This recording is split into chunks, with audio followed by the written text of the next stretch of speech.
Narendra Modi government 3.0 has completed 100 days.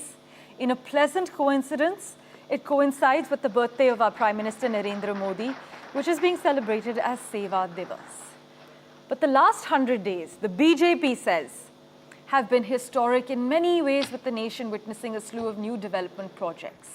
The Congress, though, has come out to say that it's been full of U-turns and Prime Minister Modi has been a weak Prime Minister this time around. But the government laying emphasis on the fact that there's been infrastructure development, they have done lots of welfare schemes, not just for the poor, but for women, students, the youth. Listen in to what the Home Minister has to say. मेरे साथी अश्विनी जी और मैं आप सभी का हृदय से स्वागत करते हैं।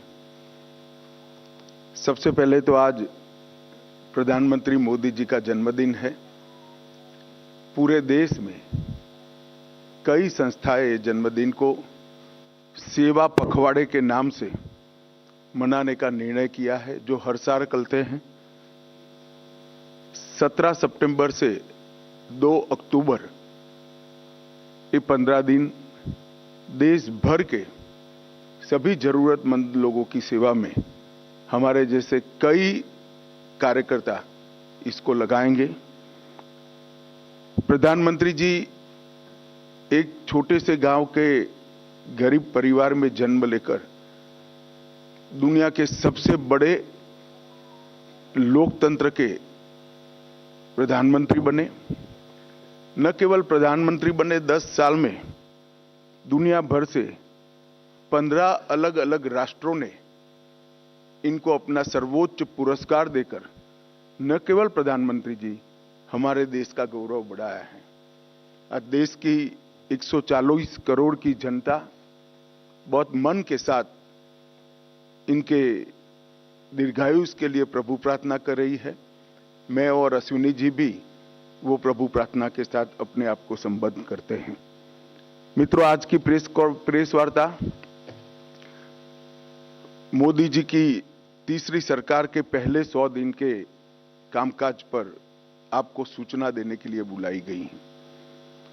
जैसा आप जानते हैं, लगातार 10 साल भारत के विकास को समर्पित, भारत की सुरक्षा को समर्पित और भारत के गरीबों के कल्याण को समर्पित सरकार चलाने के बाद इस आम चुनाव में तीसरी बार भारतीय जनता पार्टी को और हमारे साथी दलों को सरकार बनाने का एक जनादेश जनता ने दिया। इसके परिणाम स्वरूप 60 साल के बाद पहली बार कोई एक नेता तीसरी बार अपनी घोषणा के साथ देश का प्रधानमंत्री बनकर देश का नेतृत्व कर रहा है। 60 साल के बाद पहली बार देश में राजनीतिक स्थिरता का माहौल आया है और नीतियों के सातत्य को भी हमने अनुभव किया है। और नीतियों की दिशा, नीतियों की गति और नीतियों को क्रियान्वयन करने की सटीकता, ये तीनों 10 साल तक बरकरार रखकर 11वें साल में प्रवेश करना, मैं मानता हूं, बहुत कठिन है।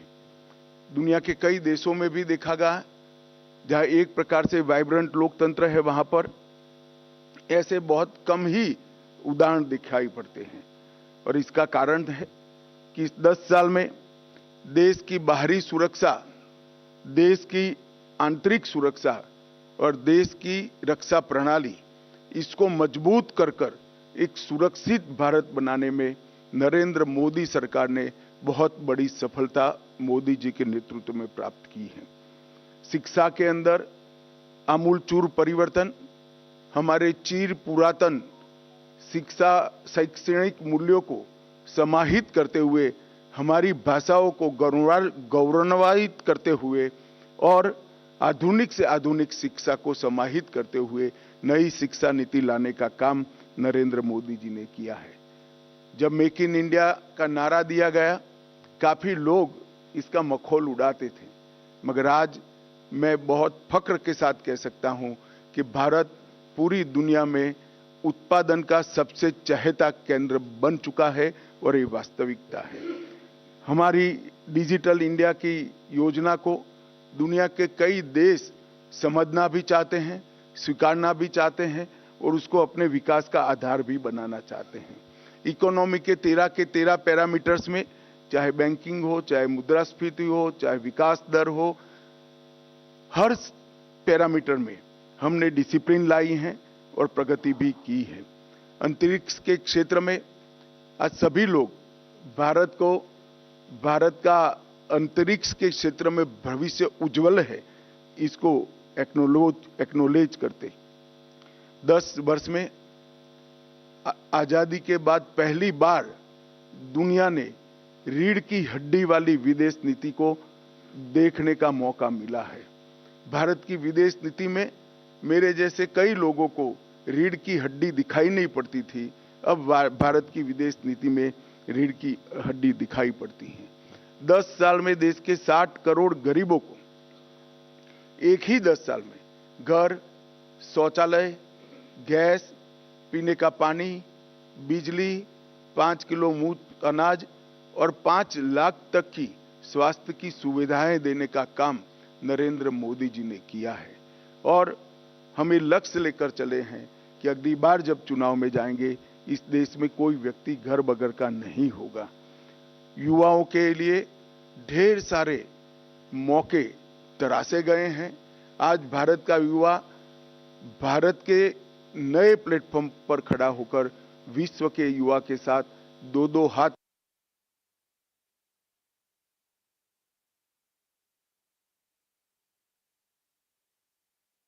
और उसे संपन्नता को ध्यान में रखकर लाए गए हैं, जिसके देश के अनाज के भंडार भी भरे रहेंगे। आत्मनिर्भर होकर हम एक्सपोर्ट की स्थिति में आएंगे और किसान की माली हालत भी सुधरेगी। अमृतकाल का जब वर्ष आया, मैं इसका साक्षी हूं, कई सारे सुझाव आए थे और मोदी जी ने हमेशा की तरह अपनी अनूठी स्टाइल से अमृत काल के वर्ष को इस तरह से मनाया कि जब अमृत काल का वर्ष समाप्त हुआ तो अमृत काल शुरू हुआ और 140 करोड़ लोग 2047 में महान भारत की रचना के संकल्प के साझीदार बने और भारत के विकास की यात्रा के भी साझीदार बने। एक प्रकार से 140 करोड़ की जनता को इतने महान लक्ष्य के साथ जोड़ना, ये बहुत बड़े विश्वसनीयता का प्रमाण है जो मोदी जी में देश की जनता देखती है। तीसरे मैंडेट के बाद 100 दिन समाप्त हो रहे हैं। 100 दिन में लगभग 15 लाख करोड़ रुपए की परियोजनाओं को चालू किया गया है। 100 दिन को मैंने 14 स्तंभों में बांटा है। मैं एक एक कर सबके लिए कुछ न कुछ कहना चाहूंगा। इंफ्रास्ट्रक्चर का जहां तक सवाल है, 100 दिन में 3 लाख करोड़ की परियोजनाएं हमने घोषित भी की है, इंप्लीमेंटेशन भी शुरू हुआ है। महाराष्ट्र के वधवान में 76,000 करोड़ की लागत से मेगा पोर्ट बनेगा, जो पहले दिन से ही विश्व के 10 प्रमुख बंदरगाहों में शामिल होगा। 49,000 करोड़ की 25,000 अनकनेक्टेड गांवों को जोड़ने की योजना, ये योजना 100 की आबादी वाले गांवों को भी जोड़ेगी। तो एक प्रकार से मजले, टोले और आदिवासी क्षेत्रों की छोटी वसाहतों को भी अब रोड से बारमासी कनेक्टिविटी दी जाएगी। 50,600 करोड़ की लागत से भारत के बड़े रोडों को भी बढ़ाने का निर्णय नरेंद्र मोदी सरकार ने किया है। वाराणसी में लाल बहादुर शास्त्री इंटरनेशनल एयरपोर्ट, पश्चिम बंगाल में बागडोगरा, बिहार में बिहटा में उन्नयन और अगत्ती और मिनीकोय में नवी हवाई पट्टी बनाकर पर्यटन को बढ़ावा देने के लिए आगे बढ़े हैं। बेंगलोर मेट्रो के phase 3, Pune metro, Thane integral ring metro और कई सारे मेट्रो के प्रोजेक्ट भी हमने इस 100 दिन में आगे बढ़ा है। किसानों को और कृषि का जहां तक सवाल है, 70वीं किस्त प्रधानमंत्री किसान सम्मान योजना की 9.5 करोड़ किसानों को 20,000 करोड़ रुपया वितरित किया गया और अभी तक कुल 12 करोड़ 33 लाख किसानों को 3 लाख करोड़ रुपया वितरित किया गया है। खरीफ फसलों का MSP बढ़ाया गया है। मैं एमएसपी पर जरूर कहना चाहूंगा कि आप लोग भी आंकड़ों का अध्ययन करिएगा। यूपीए सरकार और कांग्रेस की राज्य सरकारों से कई गुना ज्यादा एमएसपी की खरीदी भारतीय जनता पार्टी की नरेंद्र मोदी सरकार ने की है, हमारी एनडीए सरकार ने की है। यही बताता है कि ये सरकार किसानों के हितों को समर्पित है।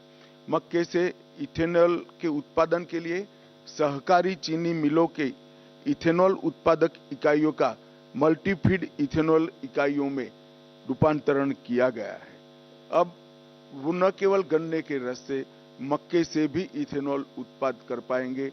तो जिस वक्त देश में चीनी की जरूरत होगी तब गन्ने का रस का उपयोग नहीं होगा, मक्के का उपयोग होगा, और चीनी ज्यादा होगी तब चीनी के रस से इथेनॉल बनेगा। हमने प्याज और बासमती चावल की न्यूनतम निर्यात मूल्य एमईपी को हटा दिया गया है। प्याज पर निर्यात शुल्क 40% से 20% करा है और एग्रीश्योर नाम का एक नया फंड लॉन्च करने का भी हमने काम किया है। मध्यम वर्ग को भी इस 100 दिनों में कई सारी राहत दी गई है। टैक्स राहत 7 लाख तक की आय पर अब कोई टैक्स नहीं लगेगा। वन रैंक वन पेंशन का तीसरा वर्ग संस्करण लागू कर दिया गया है और 3 करोड़ घर प्रधानमंत्री आवास योजना के तहत स्वीकृत किए गए हैं। शहरी योजना के तहत 1 करोड़ घर और ग्रामीण इलाकों में 2 करोड़ घर। प्रधानमंत्री सूर्यघर मुफ्त बिजली योजना एक प्रकार से 2024 के बीच 2.5 लाख से ज्यादा घरों में सौर ऊर्जा का सिस्टम अब तक लग चुका है।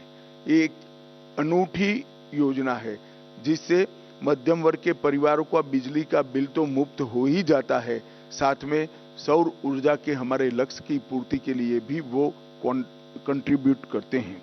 पीएम ई बस सेवा एनवायरमेंट फ्रेंडली सिस्टम तैयार करने के लिए लगभग 3400 करोड़ की सहायता से हमने पीएम ई बस सेवाओं की स्वीकृति दी है और स्टार्टअप को वित्तीय राहत और इनोवेशन को बढ़ावा देने के लिए स्टार्टअप पर 31% का बोझ डालने वाले एंजल टैक्स को समाप्त करने का भी निर्णय भारतीय जनता पार्टी की सरकार ने दिया है।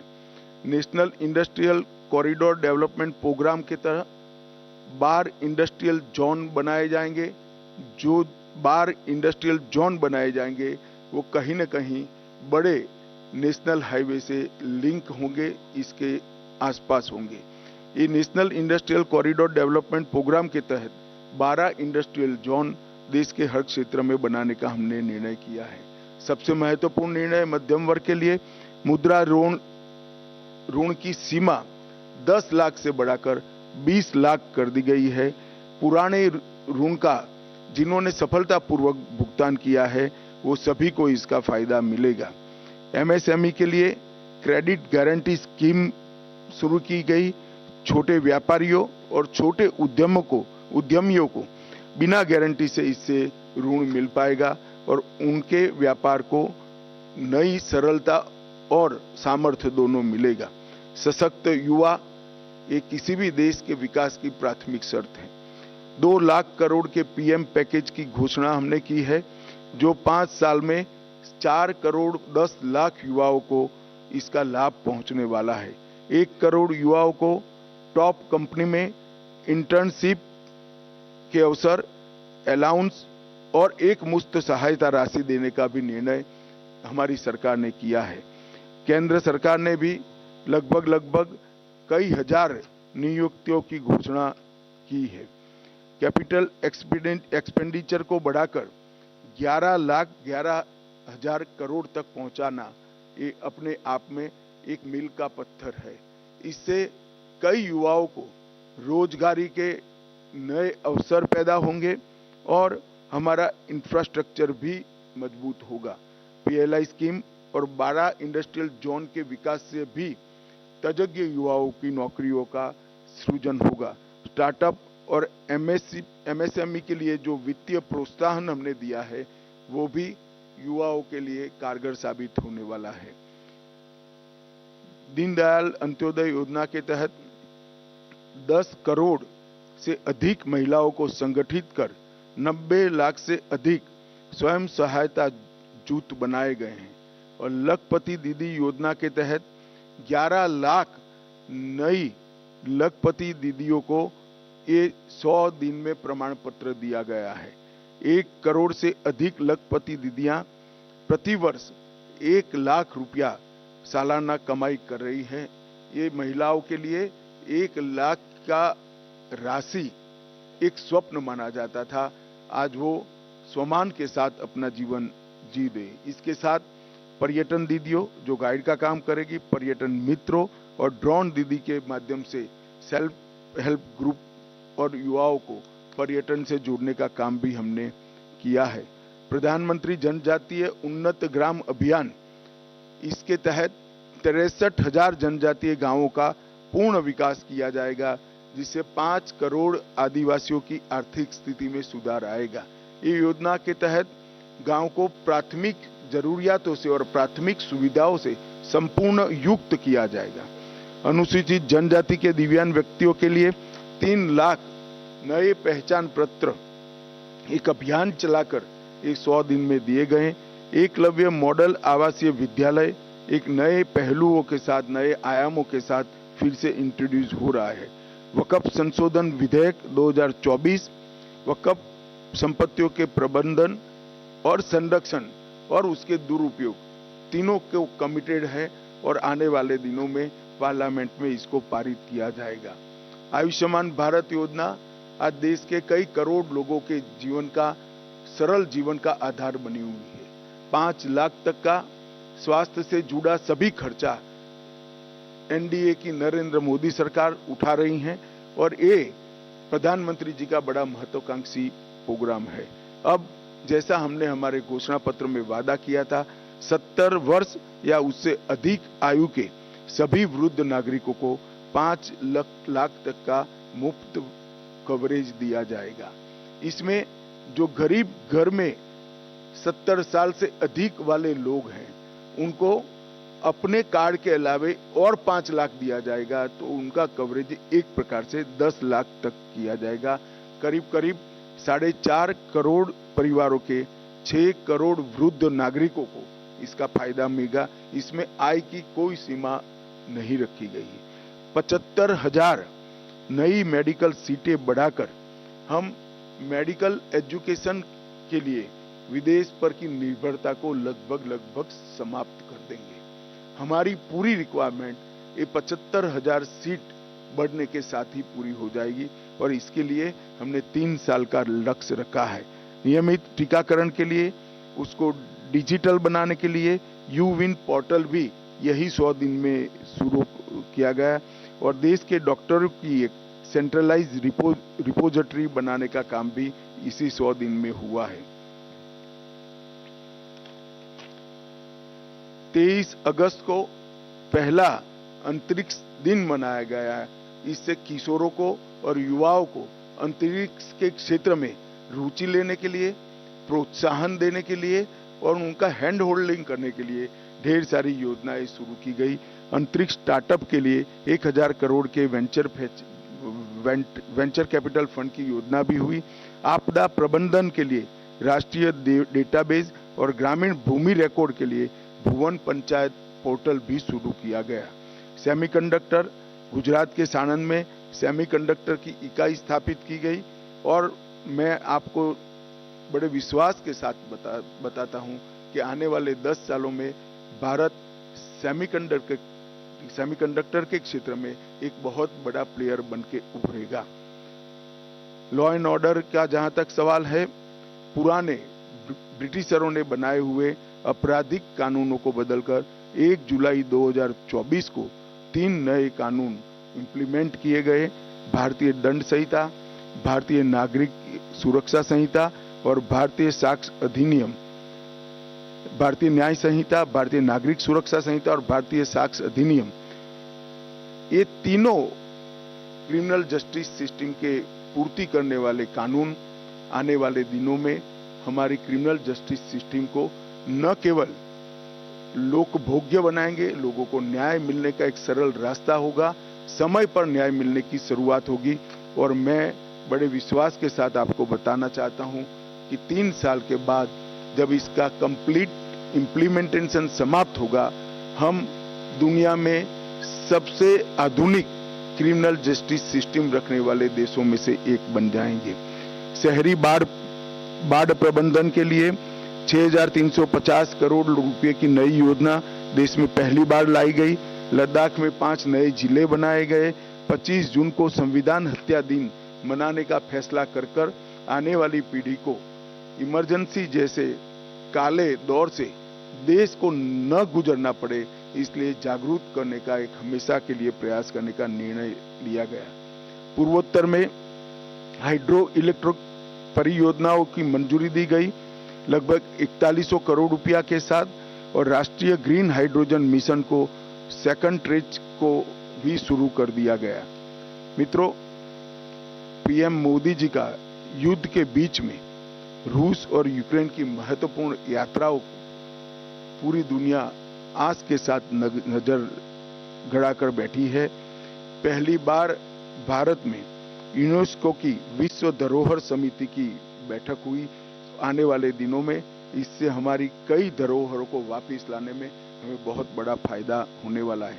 आपदा प्रबंधन अधिनियम, इसको 2024 में लोकसभा में पेश किया गया है, और मैं मानता हूं कि अर्बन फ्लड मैनेजमेंट, अग्निशमन सेवाएं, ग्लेशियर झील विस्फोट, फ्लड और अन्य डिजास्टर के मिटिगेशन के हेतु ये जो आपदा प्रबंधन अधिनियम आया है वो सब जरूरियातों को आज के दिन की पूरा करेगा, और इसके लिए 12,554 करोड़ की योजना भी ये सब विशिष्ट आपदाओं के लिए निश्चित किए गए हैं। 4 सितंबर को 35 सालों के संघर्ष के बाद त्रिपुरा में NLFT और ATTF के साथ शांति समझौता किया गया। मानस हेल्पलाइन नारकोटिक्स की रोकथाम के लिए और सूचनाओं के लिए शुरू की गई। अगले 5 साल में 5,000 साइबर कमांडो तैयार किए जाएंगे, और साइबर अपराध के लिए सस्पेक्ट रजिस्ट्री भी तैयार की जाएगी। मित्रों, 100 दिन में इतना सारा जो काम उसको अंजाम देने में सफलता मिली है, उसका कारण है जब हम चुनाव में गए, राजनीतिक पार्टियां और चुने हुए प्रतिनिधि तो चुनाव में गए थे, परंतु मोदी जी ने चुनाव के 6 महीने पहले ही ब्यूरोक्रेसी को एक काम दिया था कि पाइपलाइन में जितनी भी चीजें पड़ी है, जो भी नई सरकार आएगी उसके लिए समाप्त कर रखे, जिससे देश के विकास के गति में बाधा न उत्पन्न हो। इसी का परिणाम है कि ये लगभग लाखों करोड़ों के काम 100 दिन के अंदर ही हम कैबिनेट तक की पूरी प्रोसीजर और कई जगह तो टेंडरिंग भी समाप्त कर चुके हैं। इसके कारण देश की विकास की गति न केवल बढ़ेगी, देश सुरक्षित संपन्न होगा, और नई शिक्षा नीति को इम्प्लीमेंट कर शिक्षा के क्षेत्र में भी हम आगे बढ़ेंगे। मैं आशा करता हूं कि मोदी जी के नेतृत्व में ये जो विकास का रथ चला है वो आगे पर भी चला रहेगा, इसका हम सभी को विश्वास है।